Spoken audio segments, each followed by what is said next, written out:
Sutra Teratai yang Menakjubkan. Bab 1, Pendahuluan. Shin Fasyang, Sutra Teratai episode 62. Melatih diri dengan keulas asihan dan memasuki kebijaksanaan Buddha dengan baik. Benih berkah, jalinan jodoh baik. Kebajikan dari kebijaksanaan yang dalam dan luas. Semua dikarenakan semenjak sangat lampau dulu, tekun membina diri dan menanam akar kebijaksanaan secara mendalam, sehingga dilindungi oleh teman yang membawa pengaruh baik dan segala kondisi pendukung terpenuhi. Kedalam, melatih praktik murni sebagai bekal pembinaan diri. Keluar, menolong orang banyak untuk mengembangkan jiwa kebijaksanaan. Ini bergantung pada pelatihan diri kita sehari-hari. Kondisi batin seperti apa yang kita gunakan dalam berinteraksi dengan orang lain, bagaimana kita memperlakukan satu sama lain, dan menjalin jodoh satu sama lain. Jalinan jodoh berkah adalah saling menghormati satu sama lain, saling mengasihi, dan saling memberi manfaat. Ini semua disebut jalinan jodoh berkah. Manfaat. Adakah manfaat lain dalam pelatihan diri? Ada. Dapat membantu kita menyempurnakan akar kebajikan, dapat menyempurnakan proses pelatihan diri kita. Semua ini adalah manfaat. Dalam kumpulan praktisi, di dalam kumpulan sangha, harus saling menyempurnakan. Ketika kita membantu menyempurnakan pelatihan diri orang lain, membuat mereka memperoleh manfaat dari pelatihan diri. Dengan sendirinya, orang-orang juga akan menyempurnakan pelatihan diri kita. Saling menciptakan berkah antara satu sama lain. Ini adalah bagian dari pelatihan diri kita. Berkah ini memerlukan kondisi. Segala sesuatu berkaitan dengan kondisi. Benih berkah adalah kondisi yang baik. Jadi, jika kita memiliki benih berkah dan kondisi yang baik, maka dalam proses pelatihan diri kita dapat menumbuhkan kebijaksanaan. Kebijaksanaan dapat mendalam dan meluas. Ini adalah kebajikan. Dalam diri, ke dalam diri bisa merendahkan hati. Setiap orang memiliki tabiat yang berbeda-beda. Kita berhadapan dengan begitu banyak orang yang berbeda-beda kondisinya. Bila batin kita tidak benar-benar bersungguh-sungguh berlatih, maka akan sangat mudah terpengaruhi kondisi yang berbeda tersebut dan mempengaruhi kondisi kita. Karena itu, kita harus dengan tekun mengembangkan pikiran kita. Jadi, kemampuan untuk merendahkan hati dari dalam diri adalah suatu kebajikan dan membutuhkan usaha yang besar. Itulah yang dimaksud dengan di dalam. Lalu bagaimana dengan di luar? Ketika kita tampil di tengah masyarakat, jika kita mampu harmonis dengan orang, harmonis dalam segala urusan, maka prinsip kebenaran pun akan selaras. Bila kita bisa demikian, segala sesuatu di dunia akan berjalan dengan lancar. Inilah yang disebut kebajikan. Kebajikan kita tampak ketika di tengah orang banyak, kita mampu mengikuti alur dan tidak melawan. Inilah yang disebut kebajikan. Jadi, kebajikan adalah sesuatu yang diperoleh. Kebajikan kita adalah memperoleh hubungan baik dengan orang lain. Ini baru disebut kebajikan. Jadi, jika ingin memperoleh jalinan jodoh baik dengan sesama, maka kita harus lebih banyak mengembangkan pikiran atau batin kita. Bagaimana dapat menciptakan sebab yang baik dan menjalin kondisi yang baik dengan orang lain? Bila demikian, kebajikan dari kebijaksanaan yang dalam dan luas, dan kebajikan pun akan tampak dalam perilaku kita. Semua dikarenakan semenjak sangat lampau dulu, tekun membina diri dan menanam akar kebijaksanaan secara mendalam. Ini bukan hanya di kehidupan saat ini saja. Sudah sejak kalpa yang sangat lampau, kita telah memiliki kebiasaan yang tertanam. Demikian berpegang teguh pada ajaran.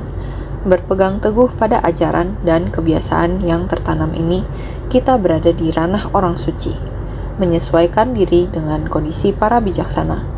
Tiada henti belajar, tiada henti melatih diri. Kita dapat menyerap dharma ke dalam batin. Dengan sendirinya, sejak lahir yang dilihat dan dirasakan, Dengan sendirinya, kebiasaan-kebiasaan menjadi begitu dalam atau tersucikan. Dalam hal ini, kita sebagai praktisi ajaran Buddha, mulai saat ini jangan mengatakan ini sangat baik. Akan tetapi, kita saat ini belum memiliki jalinan jodoh. Menunggu, terus menunggu. Tidak diketahui apakah masih ada waktu untuk kita tunggu. Dalam kehidupan ini tidak dapat ditunggu. Sebenarnya, sejak kehidupan lampau, kita tidak lagi menunggu. Maka, di kehidupan lampau tidak diketahui masa lampau yang berapa lama, kita telah menyatu dengan para orang suci. Prinsip ini kita mulai melatihnya. Sedang dilatih, maka kita sejak lahir telah memiliki berkah ini, memiliki jalinan jodoh ini. Bahkan pola hidup, pandangan terhadap masalah, sejak kecil hingga dewasa, ini semua adalah masa lampau. Kita sejak dulu kala telah memiliki kebiasaan-kebiasaan buruk. Maka, pada kehidupan ini, kita harus menggenggam saat ini. Jangan menunggu lagi. Jadi kita tekun membina diri, menanam akar kebijaksanaan secara mendalam. Jika bisa demikian, dengan akumulasi dari waktu begitu lama, dengan sendirinya, sehingga dilindungi oleh teman yang membawa pengaruh baik dan segala kondisi pendukung terpenuhi. Ini merupakan hal yang tidak boleh kurang atau sangat diperlukan dalam mempraktikkan jalan bodhisattva. Mesti harus dipraktikkan dari sejak waktu yang lama. Harus membina keberkahan dan akar kebajikan. Barulah bisa memperoleh jalinan jodoh, keberkahan yang sangat banyak. Barulah bisa dilindungi oleh teman yang membawa pengaruh baik. Ada banyak teman yang bisa membantu kita. Dalam mempraktikkan jalan bodhisattva, tidak boleh kekurangan teman yang baik. Tidak boleh kekurangan dermawan atau orang yang menolong kita dalam Buddha Dharma. Jadi dermawan-dermawan ini, dermawan dalam kehidupan kita, dermawan yang membantu kita mencapai misi kita, kesemuanya merupakan teman yang membawa pengaruh baik. Dengan demikian, barulah bisa terpenuhi segala kondisi pendukung terpenuhi. Ini berarti di antara sesama saling memberi manfaat, saling membantu. Kedalam melatih praktik murni sebagai bekal pembinaan diri, kita harus senantiasa mawas diri. Di dalam batin kita harus menerima dan menegakkan dengan baik. Dengan demikian, barulah kita bisa melatih praktik murni. Praktik murni merupakan bekal pembinaan diri kita, melatih diri dengan baik. Baru saja bukankah telah dijelaskan, kedalam harus benar-benar berusaha keras. Ini merupakan kedalam, melatih praktik murni kita. Batin jangan ternoda, ini merupakan bekal pembinaan diri kita. Juga perlu keluar, menolong orang banyak. Berjalan di jalan bodhisattva perlu keluar. Walaupun kita berjalan ke dalam masyarakat, dikatakan kita sedang membantu orang lain, yang sebenarnya adalah sedang menumbuhkan kebijaksanaan kita. Kebijaksanaan kita bekal pembinaan diri, didapatkan di tengah masyarakat. Ini yang perlu dipahami oleh kita semua. Karena selanjutnya ayat berikut ini mengatakan seperti ini. Mereka melatih diri dengan kewelas asihan dan memasuki kebijaksanaan Buddha dengan baik. Mereka telah memperoleh maha kebijaksanaan dan tiba di pantai seberang. Sutra Teratai Bab 1 Pendahuluan. Ayat berikut ini kita akan semakin mengerti. Di depan dikatakan kepada kita semua harus menanam bibit yang baik dengan orang lain. Keberuntungan, karma baik, jalinan jodoh baik. Inilah yang kita latih di dalam jalan bodhisattva. Maka kita harus merawat dengan baik. Ini adalah welas asih. Hati yang welas asih sangat penting. Maka dikatakan sebenarnya yang dilatih ke dalam diri bodhisattva telah mencapai keadaan tanpa kelahiran kembali, memasuki keadaan nirwana agung. Hatinya berada dalam keheningan. Tidak ada yang muncul dan lenyap. Inilah keadaan bodhisattva yang mencapai kesetaraan tertinggi. Tapi karena welas asih bodhisattva, meskipun mereka telah mencapai keadaan tanpa kelahiran kembali, mereka tidak tega membiarkan banyaknya para makhluk di dunia saha menderita. Jadi, mereka kembali ke dunia ini atas dasar welas asih. untuk membantu dan mengubah para makhluk. Mereka tidak perlu kembali ke dunia ini. Mereka berada di tingkat tiada kelahiran dan kematian. Tapi demi para makhluk, mereka kembali ke atas bahtera dharma dan kembali ke dunia. Karena mereka telah melampaui reinkarnasi, mereka terus-menerus menampakkan diri di dunia. Dunia ini ada di salah satu dari 6 alam sesuai dengan afinitas mereka. Kita semua tahu 6 alam. Alam surga, alam manusia, alam neraka, alam setan kelaparan, alam binatang, dan alam asura. Dalam 6 alam, mereka akan mengubah para makhluk dimanapun mereka berada. Mereka terlahir ke dalam 6 alam untuk menyelamatkan dan mengubah para makhluk. Mereka yang melatih diri dengan kewelas asihan adalah para bodhisattva yang telah mencapai tingkat tiada kelahiran.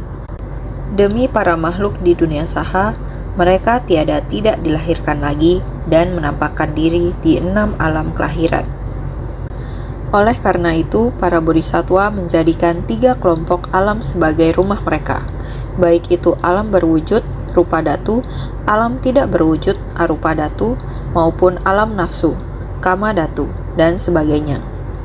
Para bodhisattva selalu hadir di dalam ketiga kelompok alam ini. Di dalam Sutra Teratai, kita semua tahu bahwa 3 kelompok alam itu diibaratkan sebagai sebuah rumah yang terbakar.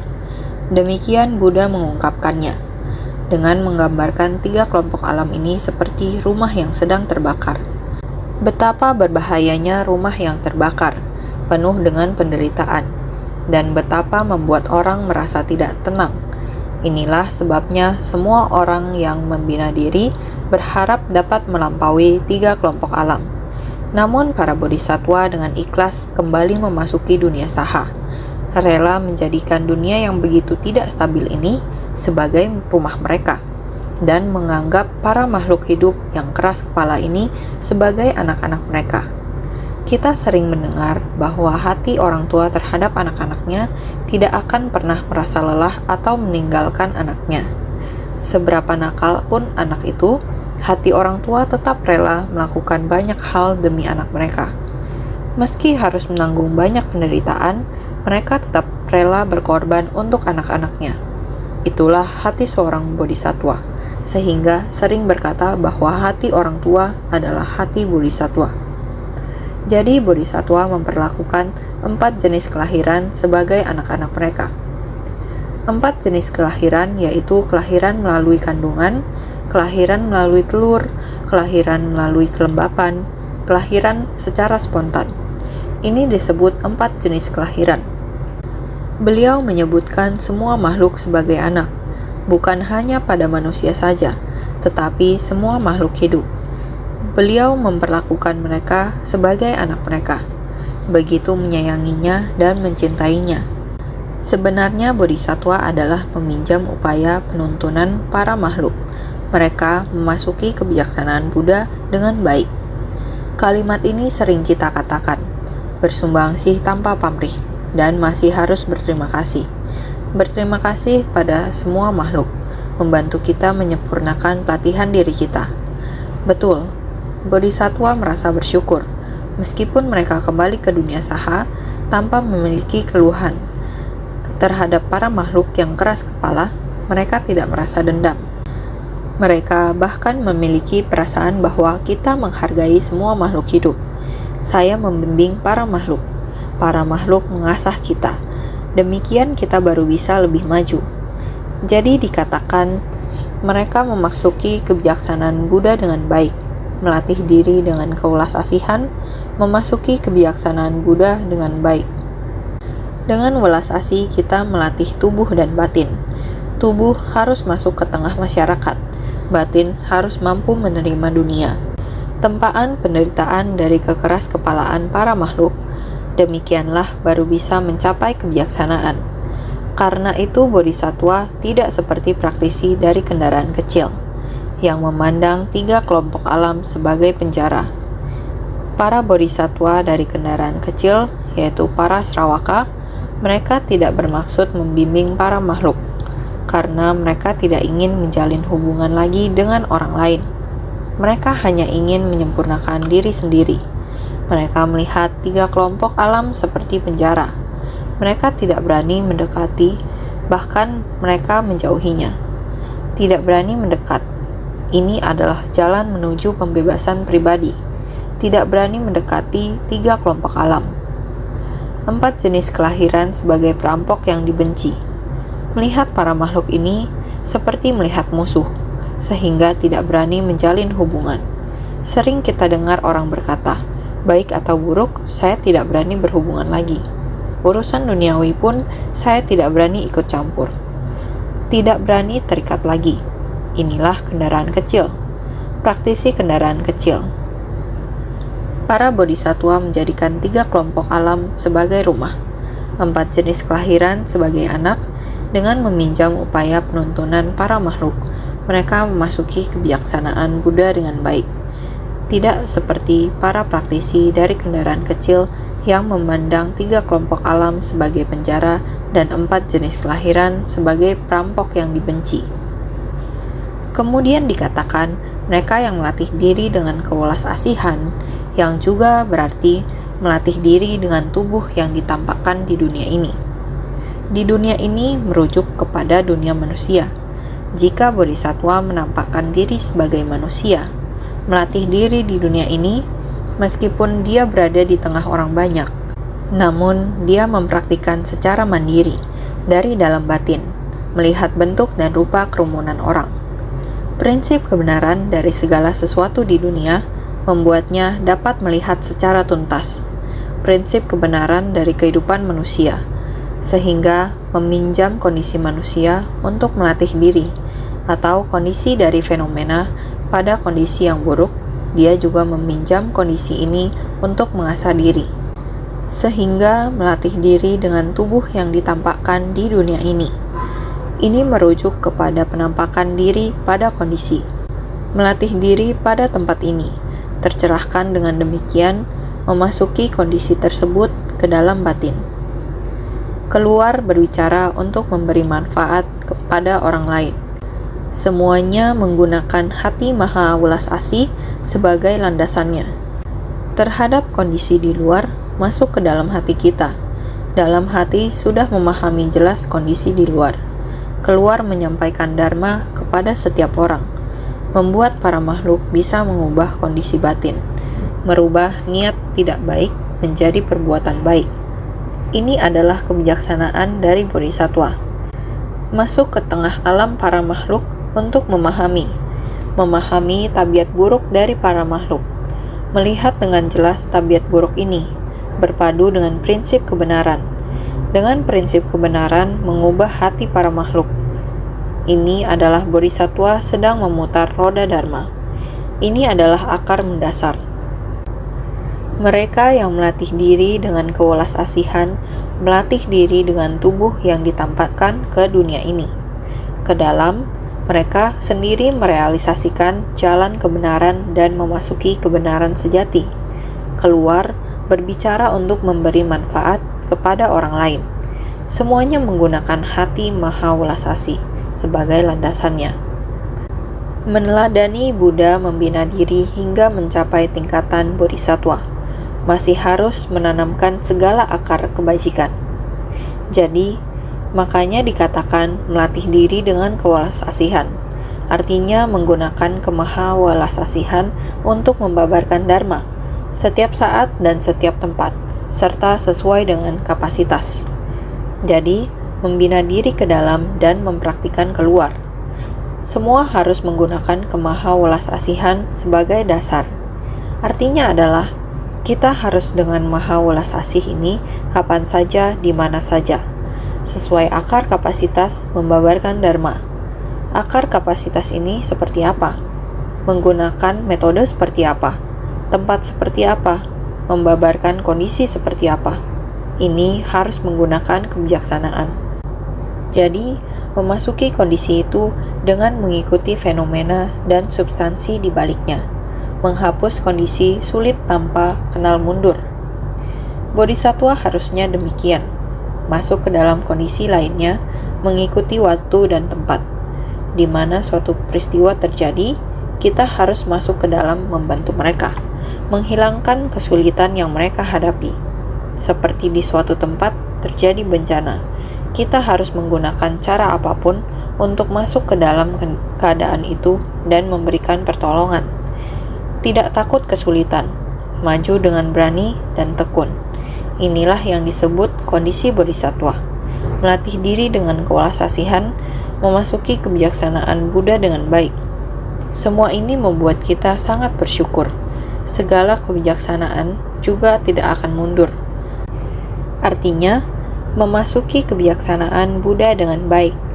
Artinya memasuki tingkat kemahatauan, tingkatan yang sesuai dengan kenyataan yang sebenarnya dan tidak mundur lagi. Telah memperoleh maha kebijaksanaan, artinya telah merealisasikan kekosongan dari aku, jata sunyata, dan kekosongan dari fenomena dharma, dharma sunyata, tanpa mundur lagi. Inilah yang disebut bodhisattva. Asalkan kita bersungguh-sungguh mengolah batin, pelatihan ke dalam keyakinan, ketulusan, kejujuran, dan kebenaran, praktik keluar, cinta kasih, welas asih, sukacita, dan keseimbangan batin, semua ini adalah keadaan yang apa adanya. Batin seperti ini tanpa hambatan, namun tetap bersungguh-sungguh berupaya dan bersumbangsi. Inilah yang harus dipegang teguh oleh para pembelajar ajaran Buddha. Dengan sebab baik dan kondisi baik, barulah kita dapat menyelesaikan misi luhur di dunia. Para bodhisattva sekalian, seorang praktisi pasti harus membangkitkan hati bodhisattva. Kita harus memasuki kebijaksanaan Buddha dengan baik, agar dapat memahami berbagai dharma, memperoleh maha kebijaksanaan. Semoga semua senantiasa bersungguh hati.